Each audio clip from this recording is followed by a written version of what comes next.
TorahBox.com pour la diffusion du judaïsme francophone vous retransmet un enseignement du Rav Ariel Frima. Bonne écoute et bon limoud.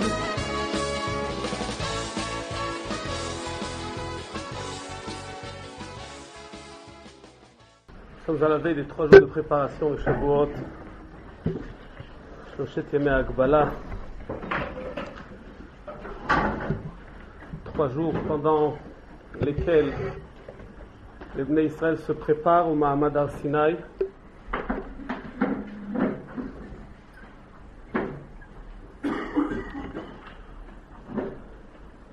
Mahamad attendu, comme le Chinuch dit, que la mitzvah de Sfirat HaOmer, l'origine de cette mitzvah est en fait un conte qui a été fait sans être demandé par les Bnei Israël. À partir du lendemain de la sortie d'Égypte, en comptant, il y a déjà un jour qui est passé, 2 jours, comptant les 7 semaines qui les séparaient du don de la Torah sur le mont Sinaï.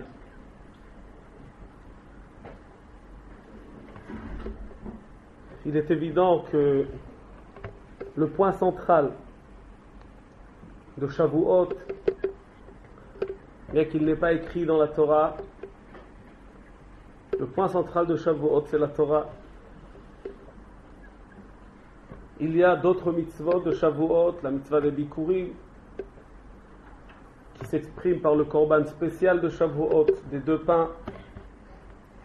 Mais en fait, le sens caché, le sens profond de Shavuot, de cette date de Shavuot, c'est en fait le jour prévu du don de la Torah. Quand les Bnei Israël se préparent à recevoir la Torah, eh bien les Bnei Israël en fait ne se préparent pas seulement au dévoilement divin, au dévoilement de la Torah. Il y a aussi une préparation privée de chacun par rapport à lui-même.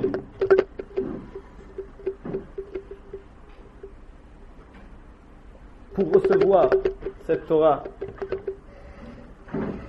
Chachamim nous disent, lorsqu'Akadosh Baruch Hu s'est dévoilé sur le mont Sinaï et qu'il a donné sa Torah, Kol Hashem Bakoach, la voix d'Akadosh Baruch Hu s'est exprimée par la force, dans sa force.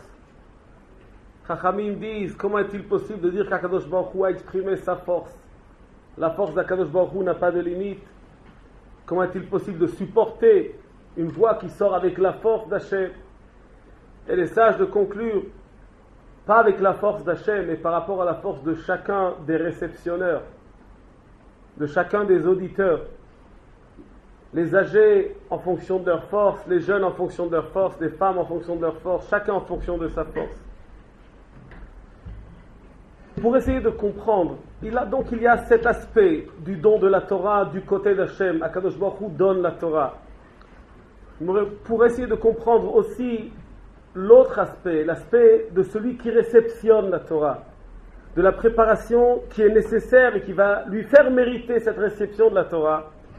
On va faire un petit tour dans l'histoire de Moshe Rabbeinu, l'homme de la Torah, l'homme d'Hachem, celui qui va monter sur la montagne d'Hachem pour prendre la Torah et la faire descendre, la donner à son peuple.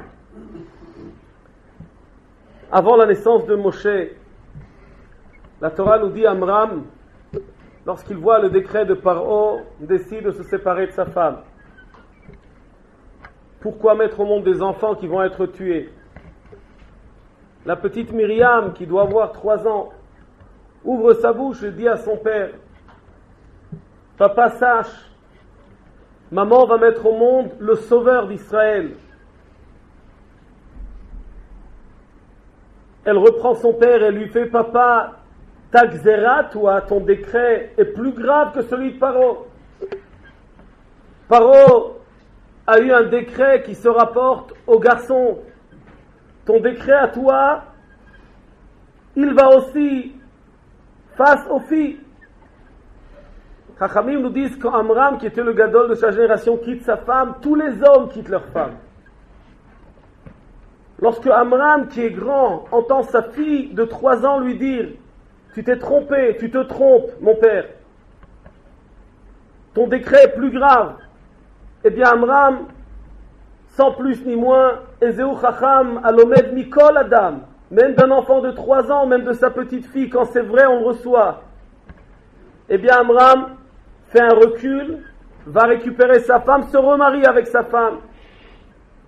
Quand il fait ce pas, le peuple d'Israël entier va reprendre avec ses femmes. Et puis à ce moment-là, la femme de Amram tombe enceinte. Moshe naît, d'après l'avis de nos sages, le 6e mois de la grossesse. Les Égyptiens, qui sont bien renseignés, s'attendent à ce qu'il naisse le 9e mois. Elle a 3 mois de repos pour s'occuper de son enfant sans être recherchée. Elle le cache. Quand Moshe naît, la lumière emplit la maison. On voit l'accomplissement de la névoua de Myriam se faire. On voit la présence divine autour de Moshe. On le cache pendant 3 mois. Moshe naît le 7 Adar, du 2e Adar cette année.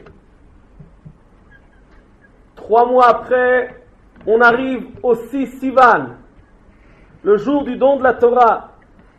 Ce jour-là, Moshe Rabbeinu va être jeté dans les eaux par ses parents, dans une corbeille, dans un petit bateau. Les Égyptiens qui voient dans les astres savent que la seule façon d'annuler ce sauveur d'Israël, c'est par l'eau. Ils voient bien, Moshe Rabbeinu va mourir en fin de compte par la faute des eaux. Quand ils voient le berceau de Moshe dans les eaux du Nil, la Xéra s'arrête. On est arrivé au but, le gosse est dans l'eau, il n'y a plus rien à craindre. Et puis là va se passer quelque chose d'extraordinaire. Batia, la fille de Paro, 2 avis dans nos sages. D'après un avis, elle avait la lèpre. Elle vient se tremper dans les eaux du Nil pour sa guérison. Bien entendu, ça doit être un traitement qui va durer. Elle touche le berceau, sa lèpre disparaît. Elle ouvre le berceau, elle voit une présence exceptionnelle, une réalité qui sort des règles de la nature. Elle prend le gosse, elle est la fille de Paro. Les filles qui l'accompagnent lui disent « Mais qu'est-ce que tu vas faire? C'est un juif. Tu sais ce que ton père a décidé, tu sais ce qu'il a décrété, tu es sa fille. » Le malach Gabriel descend, elles meurent toutes, il n'en reste qu'une qui continue avec elle.